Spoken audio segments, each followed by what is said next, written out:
Namaskar and welcome to Indian Diplomacy, show on Doordarshan, India's national television channel about India's foreign policy, India's international relations, India's key strategic partnerships around the world, and how India is involved in shaping regimes and institutions to make a better planet.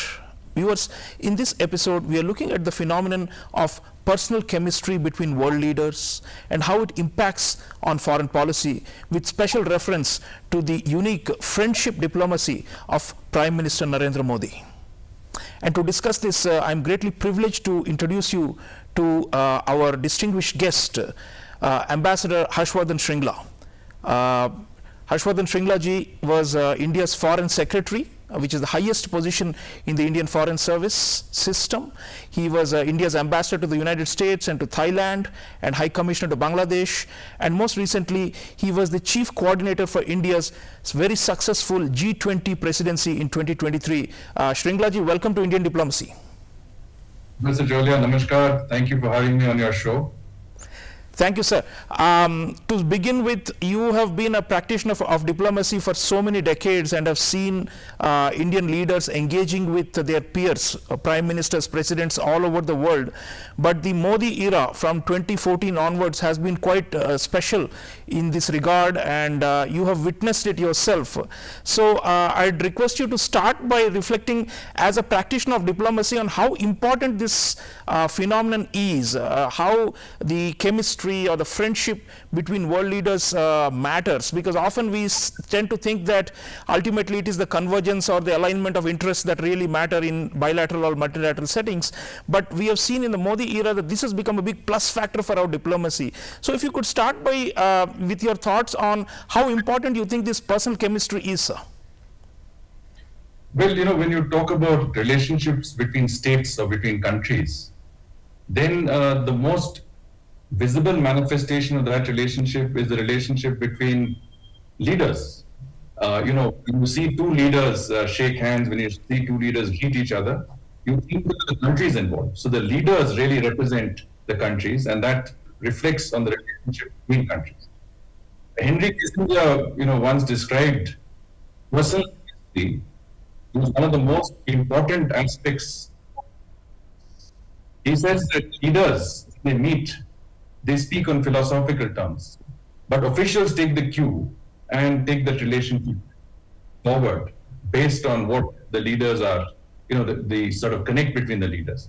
So from that point of view, I think the relationship between two countries is to a large extent determined by how the leaders of those countries relate to each other, they interact with each other, and what their own personal connect is.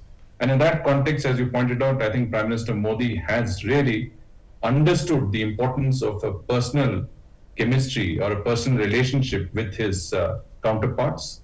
He has, acted on it, and he has definitely looked at this as a way of taking relationships forward.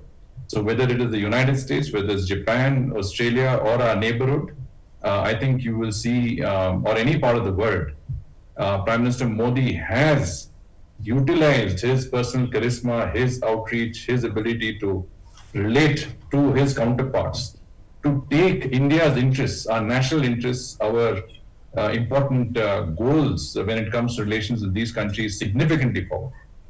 Right, and you mentioned that when the leaders talk, it's at the more generic level, the philosophical level, and then the bureaucracy gets to work and implements the nitty-gritty of the foreign policies and the cooperation between countries.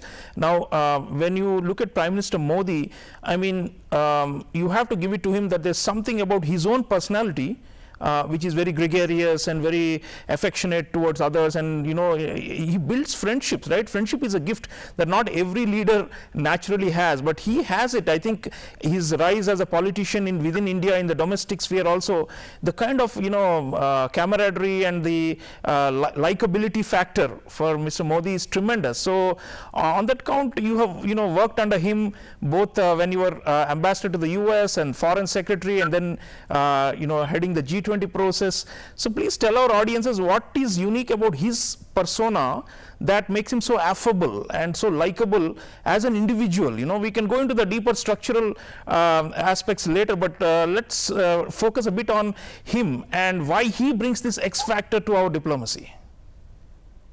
So what I said was that Henry Kissinger described, leaders speaking to each other in philosophical terms. I think that does not apply to the current era, and especially not to Prime Minister Modi.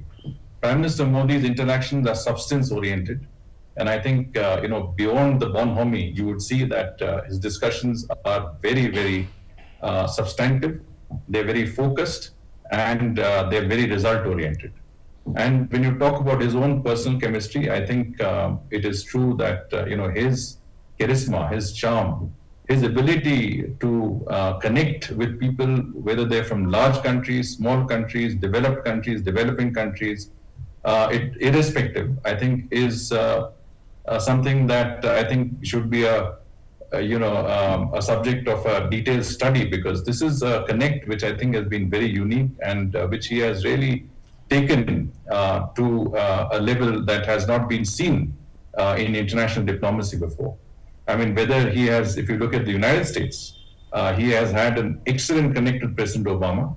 He had an absolutely fantastic rapport with President Trump, and he has a great relationship with President Biden. So irrespective of ideologies in the United States, parties that they represent, I think his connect with the leaders in the US has been absolutely phenomenal, and that has dictated to a large extent the relationship that exists today between our two.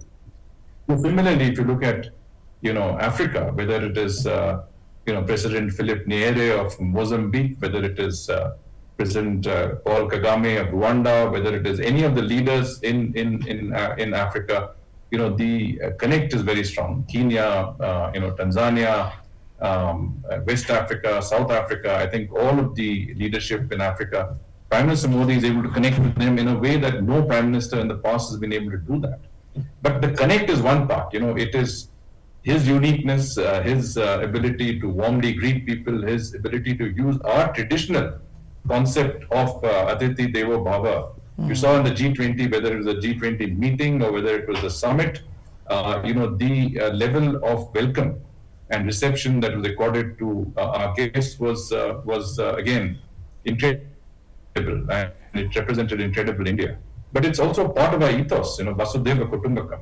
When we talk about world as one family, we also in our interactions engage others in that manner. So Prime Minister Modi's engagement with world leaders is a reflection of our traditional ethos.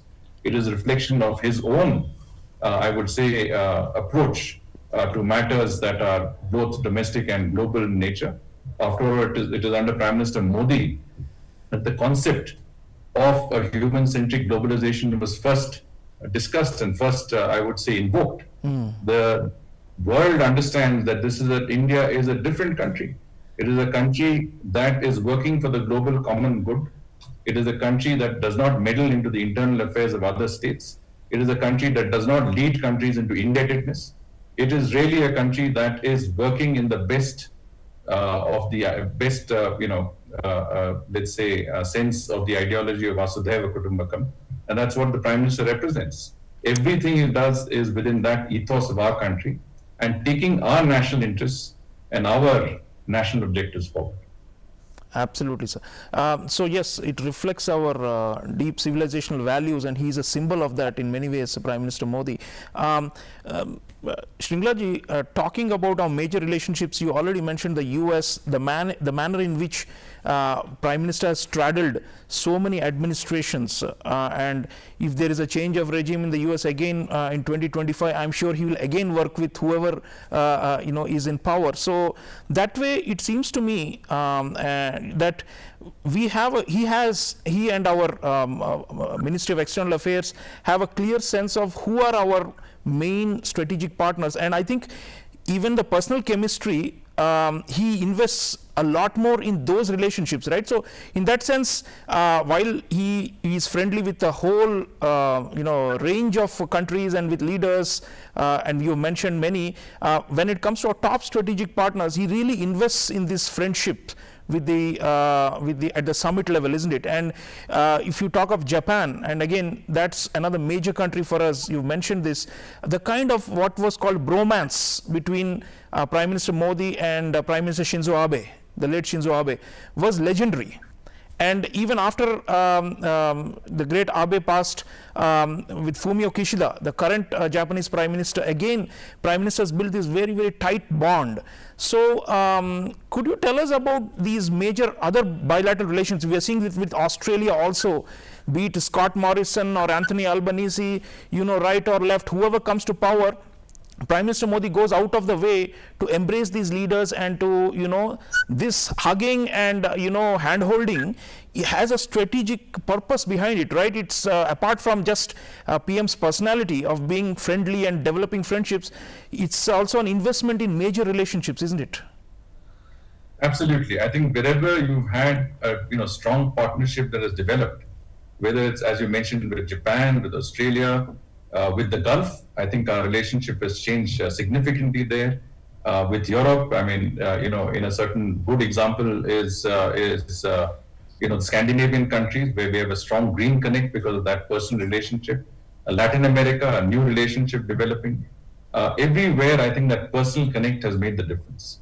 You mentioned Australia. It was, I think, in 2015 when the Prime Minister had first gone and addressed the Australian Parliament. Tony Abbott was the Prime Minister. The Prime Minister used a colloquial Australian term. He talked about shirts front.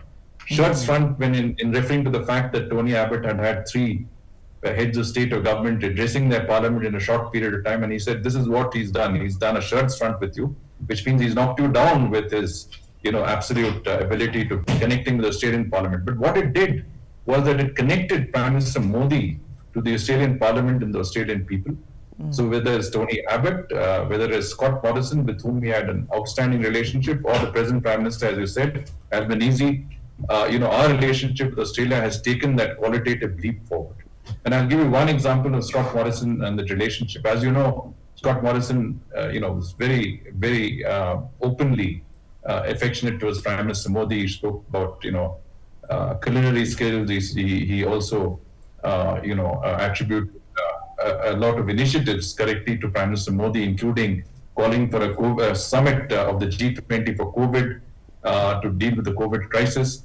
But I think we would not have got our first FTA, a free trade agreement with Australia, had it not been that connect between the two Prime Ministers. Prime Minister Modi, Prime Minister Scott Morrison saw to it personally that the first FTA we concluded in recent years was with Australia, and today I think that relationship is really ready to take off in economic terms. That FTA has done wonders for both our countries.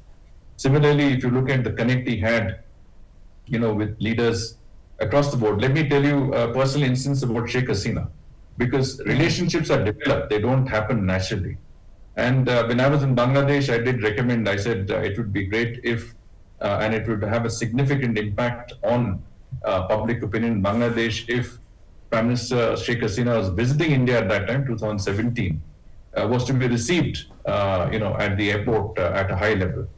And that same day, I was in Delhi and I was told that Prime Minister Modi would receive Prime Minister Sheikh Hasina, but that we should keep it a secret. And when Prime Minister Sheikh Hasina came down her aircraft, it was incredible because Prime Minister Modi was there to receive her, and this was an unprecedented step. It also symbolized not only his personal, mutual respect that the two prime ministers had for each other, but also I think the state of our relationship with Prime Minister Modi at that time referred to as Shonali Adhai. That is when the term was coined, a golden chapter in relationship. And those 250 people who came out of that aircraft were so, I would say, absolutely positively taken aback that it took Prime Minister Modi more than half an hour to extricate himself from that, those seekers of selfies, etc. What I'm trying to say is that the Prime Minister invests in relationship. He understands the importance of these relationships, and he gets the best of the relationship because the chemistry develops with the leader, and that's the point you was talking about all along.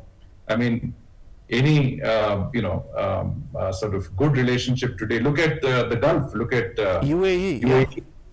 Yeah. Prime Minister Modi's relationship with Sultan Mohammed bin Zayed has been the turning point. I mean, it's led to our FTA with UAE. We've signed the I2U2, which is India, Israel, UAE, and the United States. We are also there with the Gulf as part of the India-Middle East Economic Corridor, one of the most significant diplomatic initiatives taken by any Prime Minister in India.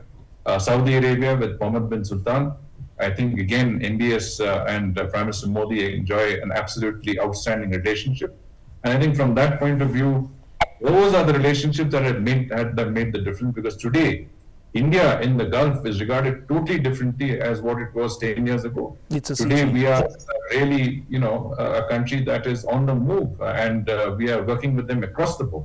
Technology, defense, people to people, everywhere. I mean, the first Indian temple was inaugurated in Abu Dhabi.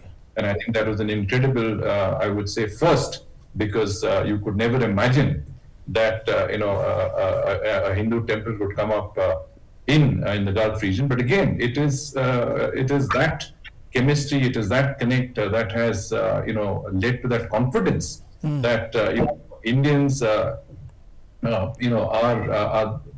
those who are contributing to that economy. And that relationship with India is one that has been nurtured, whether it's in investment terms, in technology terms. India is a partner and a country that we can go with. So that's what it amounts to. Yeah. Shringla, the Prime Minister himself once said that, this personal chemistry is like, the force that nurtures the tree based on trust. And Vishwas in Hindi, he said, and trust is everything in international relations. That is the term Prime Minister used, and he has been saying that this Sabka Vishwas, everybody's trust, is not only a domestic slogan or a motto, but also for to guide our foreign policy. And External Affairs Minister Dr. Subramanian Jaishankar also has been emphasizing the trust factor as very critical for India's rise and for our major strategic partnerships, and to make the international environment more favorable to enable India to keep marching towards this leading power status. So could you reflect a bit on this trust factor and how it is linked to this personal chemistry and the friendship diplomacy we're talking about, and why is this becoming more important today, especially with the world becoming polarized into multiple camps? How important is this trust, and how are we able to build this reservoir of trust and goodwill across the world? You're very right, Professor Chaulia. I think trust is a very important factor in today's, diplomacy. Just to give you one illustration, during the COVID period, we saw that many of our supply lines were severely threatened. Many of the very important ingredients that went into our industry, that made pharmaceuticals, that made PPE kits, masks, etc., equipment needed to combat COVID-19 pandemic, was not easily available, and countries were really jostling to get whatever sources of supply were there. And we at that time, thought of the concept of developing our own capacities. And if you remember, Prime Minister Modi came up with the Atmanirbhar Bharat policy, and we developed, and we are now developing and strengthening our capacities, whether it's in semiconductors, whether it's in active pharmaceutical ingredients. We are strengthening our own capacity to deal with this. And we are also working with trusted partners. So it's not a coincidence that our first free trade agreement was with Australia.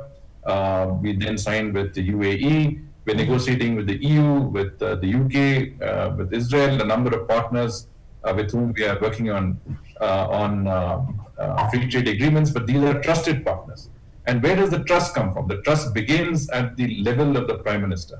Here is a country that is looking at India, and he says, I can trust Prime Minister Modi, I can trust that country, I can trust India. So that's what it amounts to. That trust factor is critical in enabling you to develop special relationships, in enabling our country to get those access to resources, access to markets, access to technology in a way that we have never managed before. Look at the United States. Today, we are one of the recipients of, one of the largest recipients of US investments, US technology. We have signed, when Prime Minister Modi went to the US in 2023, the initiative on critical and emerging technologies that will get us access to cutting edge technologies from the United States. I think our industry will benefit greatly from this. Our startups are being funded greatly by venture capitalists from the US. And I think our economy is moving on account of many of these relationships that have been developed, starting from that trust factor. So that's where it comes from. That is the first level at which, when you act as a common citizen on the ground, you are doing business, you're traveling abroad, you're a skilled worker, you have to go on tourism, you have to strike some deals. This is where it makes a difference. I mean, today India is regarded completely differently from what we regarded, a decade and a half ago. Today, India is seen as a country of technologies. India is seen as a growing power. India is seen as a trusted friend across the world, across the global south, because of the Prime Minister's initiative to connect with leaders of the global south, with the voice of global south on a number of occasions. We are regarded across the world, as I said, as a trusted partner country that is most welcome with its investments, with its trade.